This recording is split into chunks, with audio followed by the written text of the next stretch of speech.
अस्सलाम वालेकुम, मैं हूं देर इम्तियाज़ और आप देख रहे हैं तख्ती ऑनलाइन। पिछली वीडियो में मैंने आपको जेम्स वेब टेलीस्कोप का जो प्रॉपर डायमीटर था वो 6.6 मीटर बताना था, जो कि मैंने एक ग्लास के बारे में बता दिया।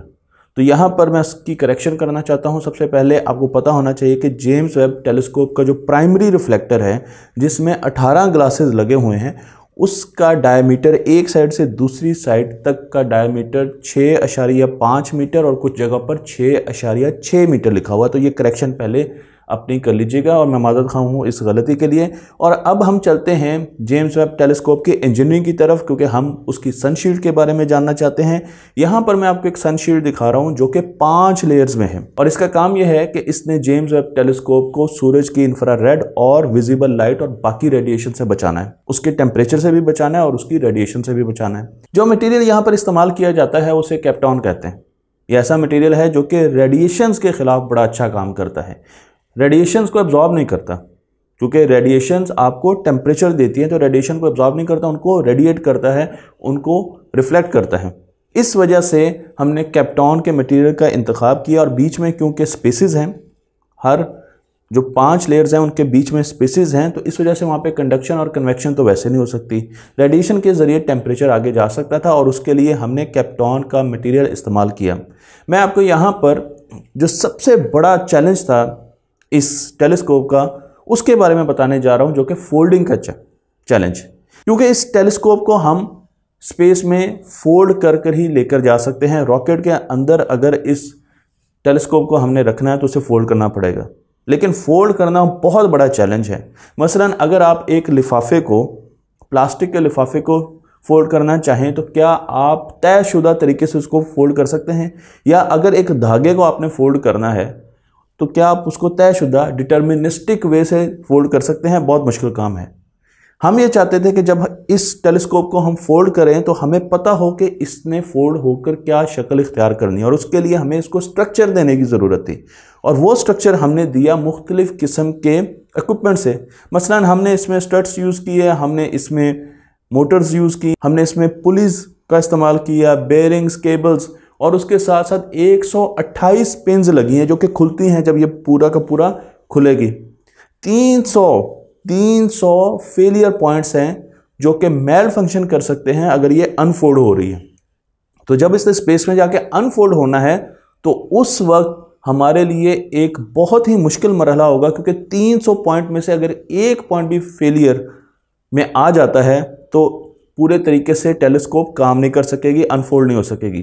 और इसने 7वें दिन से अनफोल्ड होना शुरू कर देना। मैं आपको यहाँ पर इसकी ट्रेजेक्ट्री दिखा रहा हूँ, तो आप देख सकते हैं कि जब ये ज़मीन से आगे की तरफ अपने लंग्रांज पॉइंट की तरफ जाएगी तो सबसे पहले इसकी एरेज, सोलर एरेज डिप्लॉय होंगी, फिर कम्युनिकेशन सिस्टम डिप्लॉय होगा, फिर सन शील्ड खुलेगी, और उसके बाद सेकेंडरी और प्राइमरी मिरर्स अनफोल्ड होंगे। तो ये एक बहुत बड़ा चैलेंज भी है और एक नई चीज़ है जो कि हम स्पेस में देख रहे हैं कि किस तरीके से एक सैटेलाइट या एक टेलीस्कोप को अब हम अनफोल्ड भी कर सकते हैं और उसके बाद ये लंग्रांज पॉइंट पे पहुंच जाएगी।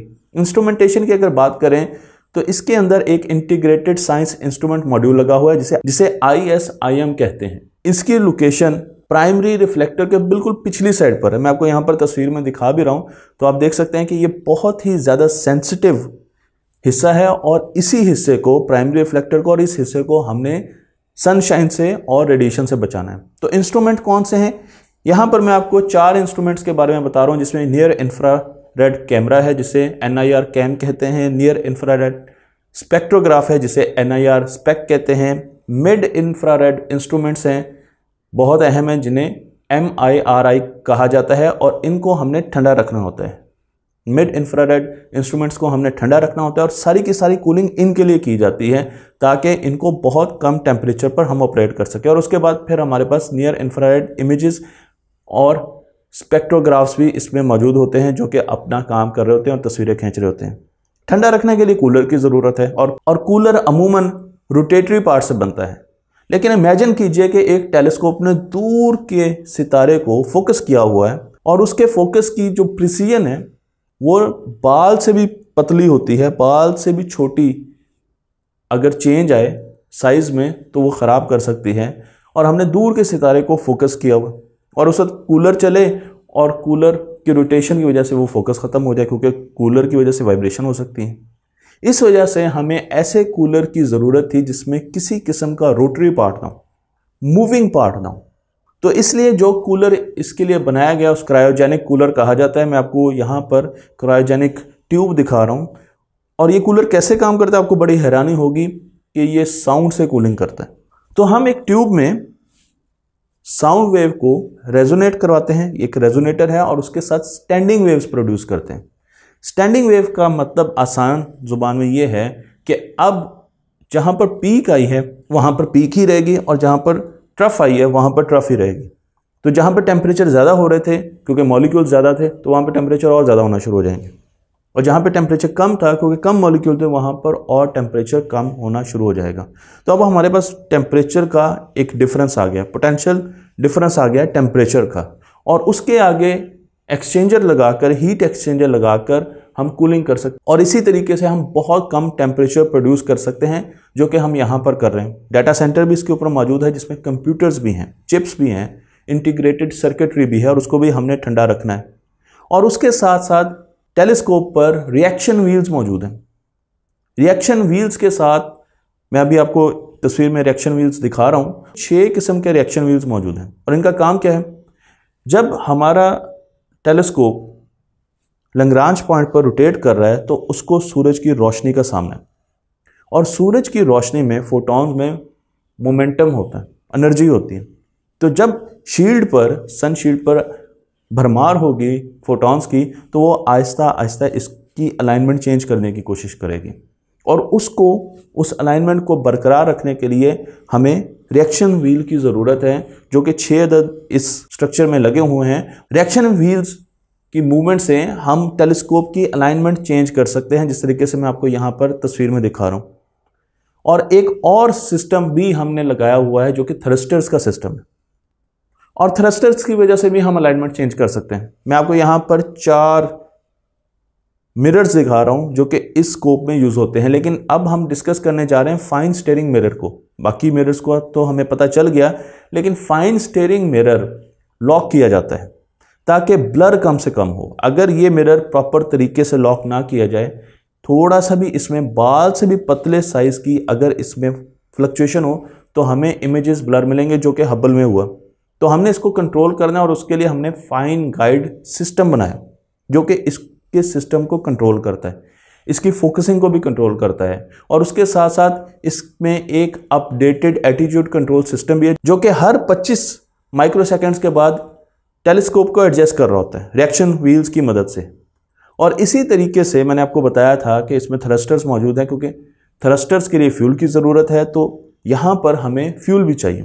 टेलीस्कोप में फ्यूल मौजूद है, जेम्स वेब टेलीस्कोप में फ्यूल मौजूद है, जो कि हमें यह लगता है कि 10 साल तक रहेगा, और ये फ्यूल 190 लीटर ऑफ हाइड्रोजन पर मुश्तमिल है, और उसके साथ क्योंकि आपने फ्यूल को जलाना है तो ऑक्सीडाइज़र भी होना चाहिए। 95.5 95.5 लीटर हमारे पास ऑक्सीडाइज़र है, जो कि है डाई हाइड्रोजन टेट्राऑक्साइड। और दोनों जब आपस में, ये दोनों केमिकल्स जब आपस में मिलते हैं तो हाइपरगोलिक रिएक्शन होता है। हाइपरगोलिक रिएक्शन ऐसा रिएक्शन है जिसमें इग्निशन की ज़रूरत नहीं होती, केमिकल्स ही आपस में मिलकर इग्नाइट कर जाते हैं। तो हमें इग्निशन की ज़रूरत नहीं है, उस पूरी असम्बली की ज़रूरत नहीं है, क्योंकि कई मरतबा इग्निशन की असम्बली मैल फंक्शन कर जाती है। तो इग्नाइटर्स नहीं चाहिए, और उसके लिए पावर भी चाहिए होती है, तो उसकी पावर की भी हमने बचत कर ली। और 20 थ्रस्टर्स हैं जो कि इस टेलीस्कोप पर लगे हुए हैं। अमूमन हमारी टेलीस्कोप्स दूर की चीज़ों को जब देख रही होती हैं तो उनकी वेवलेंथ ऐसा ऐसा बढ़ना शुरू हो जाती है, और उनकी वेवलेंथ 11 टाइम्स, जिस तरीके से हम हबल की बात करते हैं तो हबल उन वेवलेंथ्स को रिसीव करा जो कि 11 टाइम्स बढ़ गई हैं, एक्सपैंड कर गई हैं स्पेस में ट्रैवल करने की वजह से। लेकिन जेम्स वेब टेलीस्कोप ऐसी वेवलेंथ्स को भी कैच कर सकेगा जो कि 20 से लेके 22 टाइम्स गुना बढ़ चुकी हैं अपने सोर्स की ओरिजिनल वेवलेंथ से। तो ये भी एक बहुत अहम चीज़ है कि अब हम ज़्यादा बड़ी वेवलेंथ्स को कैप्चर भी कर सकते हैं, और दूर की वेवलेंथ्स को भी देख सकते हैं, और दूर की चीज़ों को भी देख सकते हैं। पावर की भी ज़रूरत है, तो पावर का एक पूरा सिस्टम इस टेलीस्कोप पर मौजूद है, जिसे इलेक्ट्रिकल पावर सिस्टम कहा जाता है और ये 2000 वाट्स प्रोड्यूस करता है। मेन काम इसका सोलर एरे से आता है। सोलर एरेज हैं जो कि रिचार्जेबल बैटरीज के साथ कनेक्टेड हैं और उनको रिचार्ज करती रहती हैं। उसके साथ उस सोलर एरे के एंगल को हमने क्योंकि मूव करना है, उसको हर वक्त सूरज के सामने रखना है, तो वहाँ पर सोलर एरे रेगुलेटर्स भी लगे हुए हैं, पावर कंट्रोल यूनिट भी मौजूद है और टेलीमेट्री एक्विजिशन यूनिट भी मौजूद है जो कि इन सारी चीज़ों की मॉनिटरिंग भी कर रहा है और कंट्रोल भी कर रहे हैं। सोलर पैनल सनलाइट को इलेक्ट्रिसिटी में कन्वर्ट करते हैं और इस तरीके से इस टेलीस्कोप को पावर के लिए कोई बहुत बड़े सिस्टम रखने की ज़रूरत नहीं है। जब भी हम सैटेलाइट्स को, टेलीस्कोप्स को स्पेस में भेजते हैं तो टेस्टिंग बहुत करते हैं। यहाँ पर भी हमने बहुत टेस्टिंग की। तो मैं आपको कई किस्म के टेस्ट बताने जा रहा हूँ, जिसमें सबसे पहला जो टेस्ट है वो थर्मो वैक्यूम टेस्ट है। तो हमने इसको वैक्यूम में रखना है और इसको टेम्परेचर की वेरिएशन में रखना है ताकि हम देख सकें कि इसकी इंस्ट्रूमेंटेशन का और इसकी फंक्शनिंग का कैसा रिस्पॉन्स है। तो हमने एक बहुत बड़े चैम्बर में, जिसको थर्मो वैक्यूम चैम्बर कहा जाता है, उसके अंदर इसको रख के टेस्ट किया। हमने टेम्परेचर में बहुत ज़्यादा वेरिएशंस दी। हमने MIRI के इंस्ट्रूमेंट्स को बहुत गौर से देखा कि क्या कोई इंस्ट्रूमेंट मेल फंक्शन तो नहीं कर रहा है। हमने -266 डिग्री सेंटीग्रेड तक टेम्परेचर दिया। वैक्यूम पे टेस्ट किया कि कहीं वैक्यूम की वजह से किसी जगह मेल फंक्शन तो नहीं हो रहा। और फिर हमने इस चैम्बर के अंदर इसकी पूरी कैलिब्रेशन की, प्राइमरी रिफ्लेक्टर्स की कैलिब्रेशन की, सेकेंडरी की ताकि उनकी मोटर सही तरीके से काम कर रही हैं, जो मिरर्स हैं वो एडजस्ट हो रहे हैं, उनकी मोटर्स काम कर रही हैं, स्टड्स काम कर रहे हैं। इसी तरीके से जब इससे अनफोल्ड होना है तो इसको अनफोल्ड करके भी देखा जाता है कि क्या ये अनफोल्ड हो सकती है। एक और टेस्टिंग जिसे ग्रेविटी सैग टेस्ट कहते हैं, ISIM ग्रेविटी सैग टेस्ट कहा जाता है। इसमें हम एक बहुत बड़े क्यूब में इस पूरी स्कोप को बंद कर देते हैं और फिर इसको रोटेट कराते हैं, इसको टिल्ट करते हैं, इसको ऊपर नीचे करते हैं, तिरछा करते हैं, मुख्तलिफ एंगल्स पर इसको रोटेट कराते हैं और देखते हैं कि क्या इसमें से कोई चीज़ मेल फंक्शन तो नहीं कर रही है, क्या उसके बाद भी ये प्रॉपर तरीके से काम कर रही है, इंस्ट्रूमेंटेशन का तो कोई इशू नहीं है। तो ये सारी चीज़ें हम इसमें करते हैं। फिर उसके बाद वाइब्रेशन टेस्ट होता है, जिसमें एक टेस्ट बेंच के ऊपर इसको लगाया जाता है और इसको वाइब्रेट कराया जाता है, क्योंकि इसने रॉकेट में ऊपर जाना है और रॉकेट जब ट्रेजेक्ट्री लेता है तो काफ़ी ज़्यादा इर्ताश मिलता है, वाइब्रेशंस मिलती हैं। इसलिए वाइब्रेशन टेस्टिंग भी की जाती है ताकि देख सकें कि उसके बाद इसका फंक्शन कैसा है। और आखिर में अकूस्टिक टेस्टिंग भी की जाती है, साउंड से भी इसकी टेस्टिंग की जाती है। क्यों? क्योंकि रॉकेट से बहुत किस्म के साउंड्स और बड़े तेज़ इंटेंसिटी वाले साउंड्स निकल रहे होते हैं, तो क्या कोई साउंड वेव इसको डैमेज तो नहीं कर सकती। इसलिए हम इसे 140 dB पर टेस्ट करते हैं और इसकी इंस्ट्रूमेंटेशन को इस साउंड के सामने रखते हैं, एक बहुत बड़े चैम्बर में रखते हैं जहाँ पर बड़े बड़े स्पीकर्स लगे होते हैं, उसमें साउंड प्रोड्यूस किया जाता है और फिर देखा जाता है कि इन साउंड वेव्स के अगेंस्ट ये किस तरीके से काम करती हैं।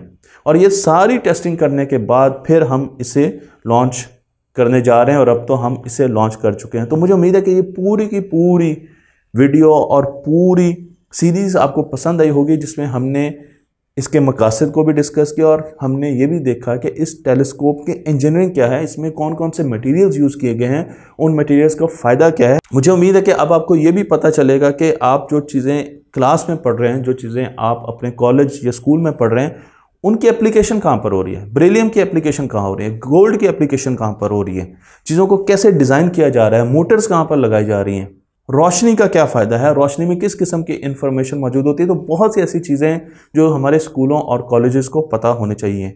तख्ती ऑनलाइन को लाइक करते रहें, शेयर करते रहें और इस इल्म को दूसरों तक पहुँचाते रहिए।